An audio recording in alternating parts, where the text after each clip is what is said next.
Berbagai cara dilakukan untuk mempercantik tempat hunian. Ya, salah satunya dengan menghiasi pekarangan rumah dengan menggunakan aling-aling atau hiasan pancoran. Apalagi saat ini kerajinan aling-aling kian diminati oleh masyarakat.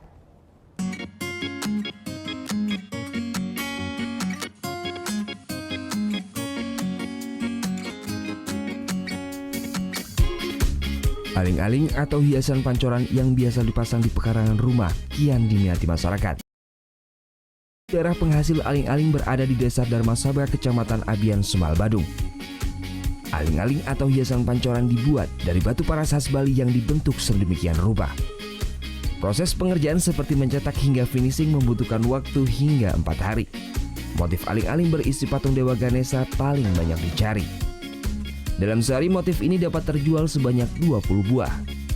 Harga yang dibanderol kerajinan ini bervariasi tergantung ukuran, mulai dari Rp500.000 hingga Rp10 juta. Tak heran omset yang didapat dari kerajinan ini mencapai puluhan juta rupiah per bulannya. Bikin mal dulu cetakan, habis itu bahannya dari paras asli Bali. Habis itu kan sudah ada malnya, baru proses penyetakan. Tergantung permintaan, kadang kan banyak motifnya, macam-macam motif. Ada yang dibikin aling-aling kalau orang Bali, kalau di luar negeri biasanya buat pancoran di taman-taman. Selain dipakai untuk hiasan bagi masyarakat Bali, kerajinan aling-aling juga diyakini sebagai penjaga rumah dari pengaruh hal-hal negatif.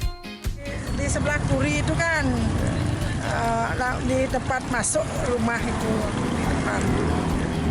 Biasa kalau orang Bali itu dipakai penjaga rumah. Tak hanya diminati masyarakat lokal, pembeli kerajinan aling-aling juga berasal dari mancanegara seperti Australia, India, dan Malaysia. Tim Liputan melaporkan untuk NET.